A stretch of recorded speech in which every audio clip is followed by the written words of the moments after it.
So here we are You can come at in this time. Pat's Place. place. You can turn the lights on, Larry. Okay, are we going to allow that? We'll let her in now, so you can jump around over here. And that's the cat here that we were not to let in. That's the cat, yeah. So Larry's turned the lights on. You've seen the first 3 that we've done on Pat's place. Oh yeah, look at that, eh? Isn't that a beauty?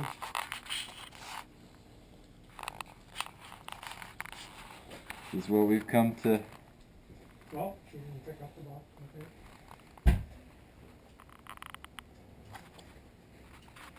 Now we've packaged a few of these the other day, so it's starting to become a little bit naked. Sparser in here. Look at how beautiful that is. That's it. So what we're going to do before we get started is we're actually going to do a little interview. We'll flip on the lamps for these then? Yeah. We're going to... It's behind you there. You can...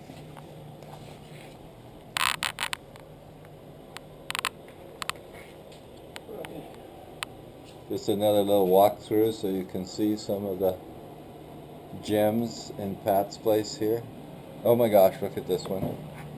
Look at that, look at that. This is just one after another. 440 charger.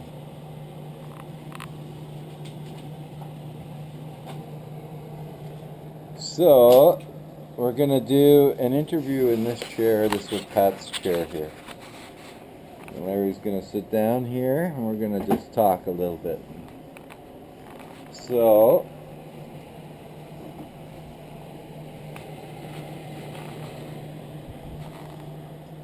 you can take a look around here. I'll try not to move the camera too fast so you can see. You let me know when you're ready. I'm not quite ready. I'm taking my jacket off. I'm taking some of the Hot Rod magazines, the early ones. Some of them were mine. Not the 70s, just the 50s. Has it got your name on it? Not anymore. Then how can you I verify can put my this? name on if I want to. $1. Yes. I gotta go over here, Larry. One of my favorite uncles had an Oldsmobile.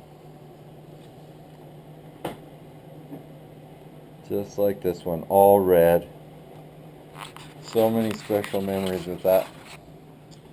I'll have to take a... Checking to see if any wildlife is happening again. Yeah, I'll take the roundabout view.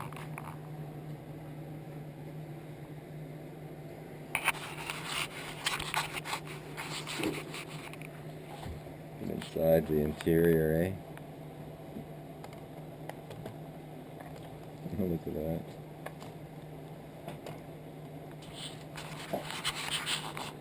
Isn't that beautiful? The trunk here. Look at that spare tire in there. Oh my gosh. Look at the little handles. Let's take a look under the hood. Oh wow. Real beauty. There's another over here somewhere. A star. An old relic. A Woody.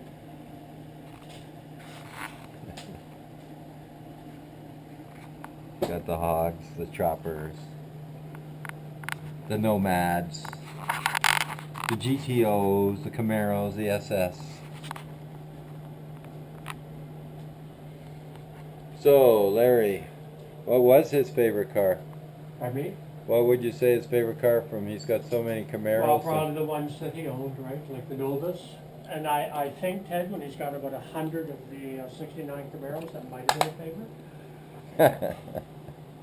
That's why I'm asking. He was a GM man. His theory always was that General Motors made the best cars, Ford made the best trucks. Don't you dare stray.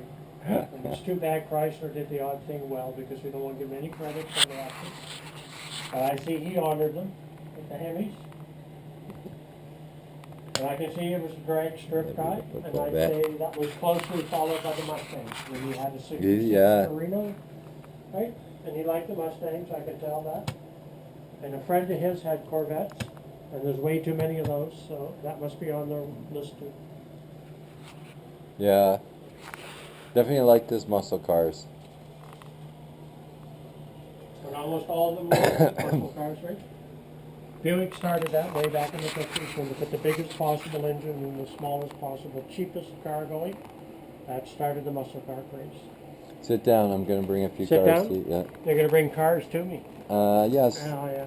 So that people who see this will know I Okay. have no This idea is what an I'm talking interesting car because I was at a car show with Larry, and Larry said to me, "Ted, what was the problem with this car?" a little hard on your hair if you were bald, right? Because it would fry your head, right? This was a 56. You could tell that from the fenders, and you could tell it from the parking lights that were on them, right? I think they were called a Vista top, Sunliner, that type of thing. My uncle, of course, Uncle Ernie had one of these, but without the options that were on it. So when I see a 50, So this, Six they, Ford. how long did they have now? This is the see-through roof. Not sure. I'm going to say 55 and 56. This is where the name Crown Victoria came from. Oh, really? From the crown that went over the top. Oh. They continued that on later years. This part, but this part was painted also. They made it. What people didn't like it. They also had a sun visor that went inside. You pulled it over, right? And Ford had the V8s, and in their day, Fords were so popular with rum runners because they were one of the cars you could hot rod, and all the parts were available for them. Because I wondered, why does everybody want a Ford? Because they were small, light, and a V8 going back in the day. Look at the stick shift in there. Has it got a stick in it? The interior. Are you sure that's factory? Oh, but he forgot to put the steering wheel in there. Is it without the wheel? Well, that's probably so you can go British. Wonder if that comes off. No, it's not a convertible. Oh, I was wondering if.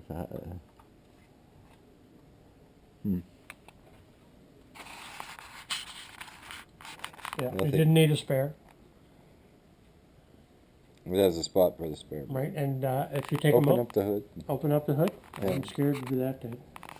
Oh, It's a engine wall. free. Engine free. Oh, that's car. why it's getting overhauled. Yeah, no, that's why it's in black primer, because it's a work in progress, right? That's in the car world.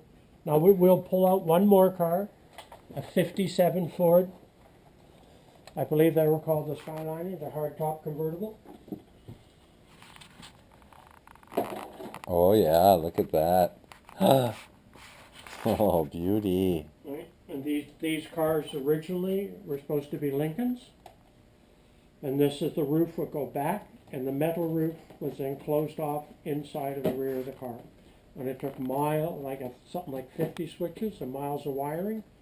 And when it was set up, it was happy and ran great. And they made that on 57, 58, and 59.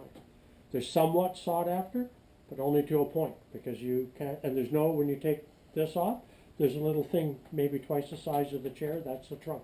The rest is switches and arms and roof, and there was hardly any room in them. But they did it just because they could, right? And they wanted to stick their little tongue out at General Motors, who had Motorama and Futurama cars. That was Ford's idea. Let's see how this.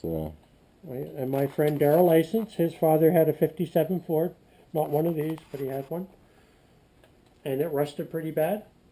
And we were very proud of the fact that he went to Canadian Tire and bought 2 fiberglass front fenders for it. Right? So then you could run into fences and the car would bounce off. No, this hood's not meant to. Oh, of course, stupid. 57's open from behind. Oh, there we go. There it is. Oh, look at that.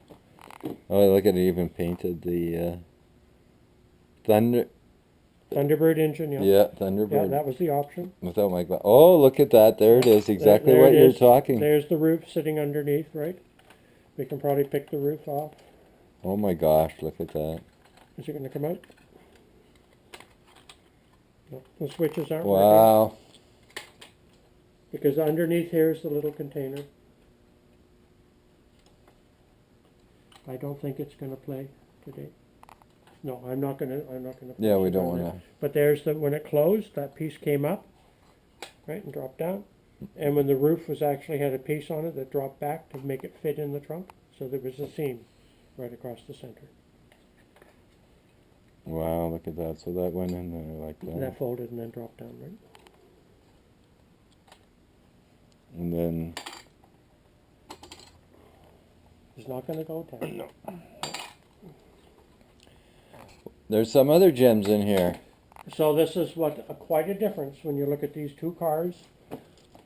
Back in the 50s, every year, completely different cars. Different frame, different everything. I'm not sure, but I think 55 or 54 was the last year of the flatheads. Then they went with a modern overhead cam engine. Right, but you can see the differences. They look totally different cars. Yeah. This is the Fairlane 500. This is the white one. I sure like this in the flat Yeah. black. My Yeah. gosh. And that's hot rod primer that came out of California where it didn't rain, so it wouldn't rust. Now you can get two-part epoxy and put a primer on it, won't rust either. Now they're producing brand new cars with the semi-flat black finish.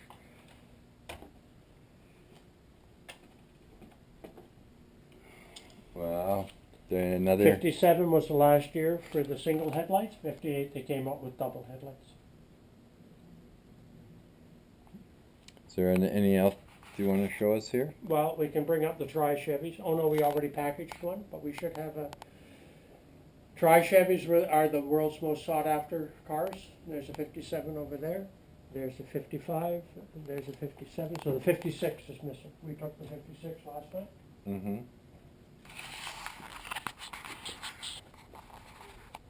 And these are the world famous Camaros.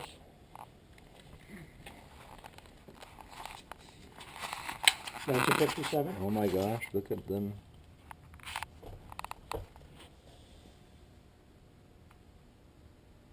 There's the 70s Chevelle SS.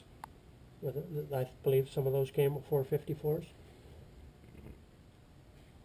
There's the 1932 Ford that was hot rodded all over the world.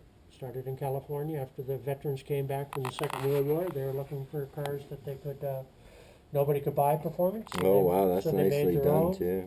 And the dollar was quite cheap to buy them. They chopped the tops, and it was the most classic looking car of its time. There's another one up here. That's very much like what was on American Graffiti.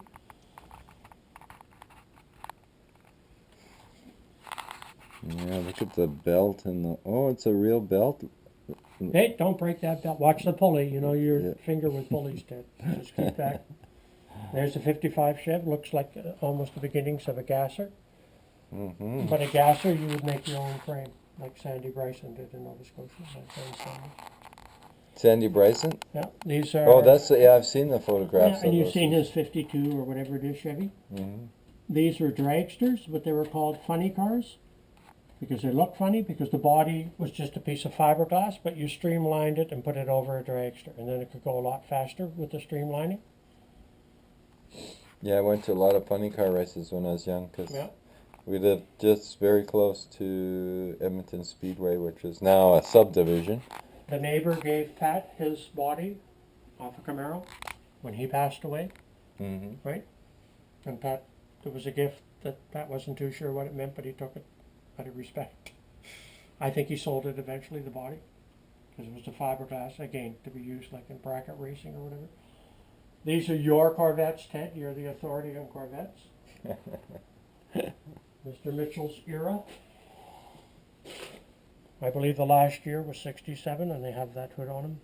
Mm-hmm. And the 63 had the bar down the middle. That's The Corvette. That's a tucked right- 67 Camaro on there. Oh yeah, there's a 53 Corvette, Yeah, probably a right. 53, Yeah. 54.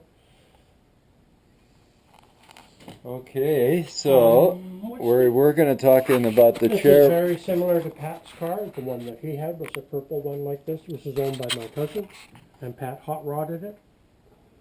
It's very similar to this. And you could buy the hood to make the hood Nova fancy. 389. Yeah. And I believe it came originally with that color.